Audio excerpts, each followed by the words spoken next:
Your workout is what I would call as very minimalistic. I think you believe work out like 20 minutes 2 times a week or something, if I'm not wrong. So, uh, like people would say that you don't get enough volume, don't get enough like frequency and all that. So, where do you think they are going wrong, or rather, where you are getting it right? Okay, all right, interesting question. So yeah, so my workouts take me typically 25 to 30 minutes, and I'm currently working out once every 4 days. Um, so uh, one thing I see, I try not to pay too much attention to other people in the gym. I'm concentrated on my workout, but the thing that I do notice is I think most people are simply not training hard enough. So I do a workout that takes me 25 to 30 minutes. When I leave the gym, I basically feel like I've been hit by a truck. It is extremely hard. I'm always trying to do my best and work my hardest, always in a controlled fashion, always to avoid injury and so on. But it is very hard work. So I think most people don't understand that. Um, just how hard it is you need to train if you're going to train so briefly and relatively infrequently. Recovery is another issue, which I think is very underrated among people who talk about exercise. You need a lot of recovery if you do intense exercise. This doesn't happen just overnight. So if you're working on building muscle and you train hard, yeah, you do need plenty of recovery. Now, for somebody younger, a lot younger than I am, or somebody with different genetics and so on, they may be able to recover faster. However, it is my view that nobody should be doing weight training on consecutive days. They need at least one day in between each training session. Um, so if you train hard, um, you know, like I do, which is one set to failure, you don't need all the volume. There's been a lot of research in the last 10 to 15 years about high intensity training, much of it about high intensity interval training, which is more looking at more the cardiovascular conditioning side of exercise. But it certainly shows that intensity interval training, that a brief amount of exercise, if done at very high intensity, gives all the results and even better in many cases than moderate intensity training. So, in other words, give you an example, there have been studies that have looked at, for example, they take a group of people and one group gets on a stationary cycle and pedals all out at a certain high resistance for 60 seconds, let's say, and then they have let's say 2, 3, 4 minutes in between, and then they do this again for a total of three intervals of 60 seconds each. The other group they put on cycle with somewhat less resistance, and these people pedal at moderate intensity for 45 minutes. Okay, so this is more like the standard, aerobic training, jogging type of exercise, this kind of thing.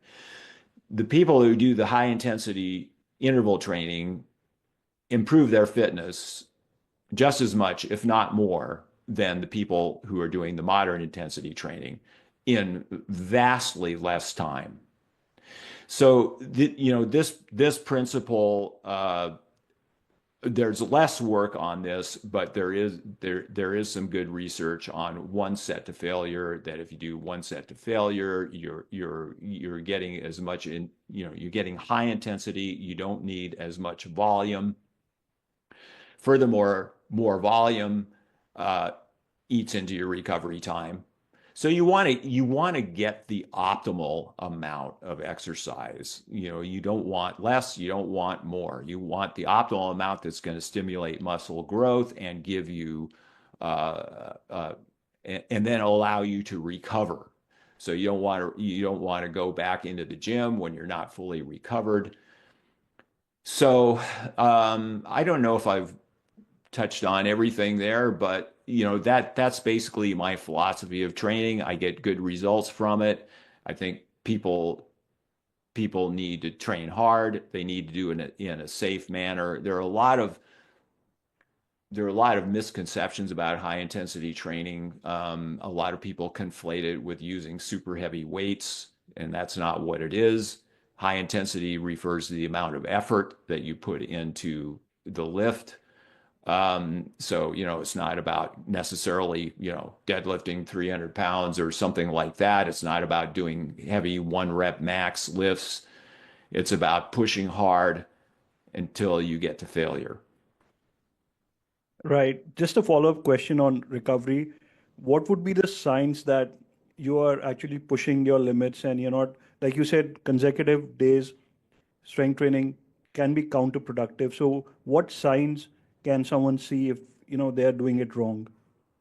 I think uh, the easiest way to think about that, I have a kind of seat of the pants rule for are you recovered or not. You are recovered if you feel recovered.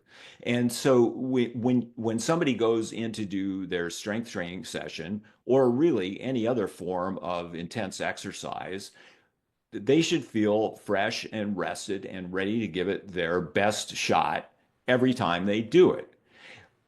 If they don't, then that's a sign that you're not fully recovered. I mean, unless there's something, some other obvious thing going on there, like you didn't sleep well the night before or something like that.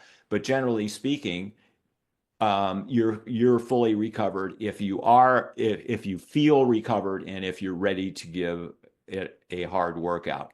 This and another way of looking at this is that on off training days or just in your daily life generally, you should feel pretty good. Okay. So certainly the day after a workout, you can feel like, oh, okay, I really feel that workout. You might feel a little sore, a little fatigued, but generally speaking, you should be able to go about your daily life without any problem. Well, there's a certain class of people that can't do this. I mean, they're tired all the time and and I run into this a fair amount with clients. Some people are just doing a tremendous amount of exercise and then wondering why they're tired all the time. So in some cases, it's pretty obvious that why they're tired when I find out how much exercise they're doing. So that's my rule. Basically, you are recovered if you feel recovered. Right. And this is going to vary, of course, among different people, right? Whether they're young or old, whether what kind of genetic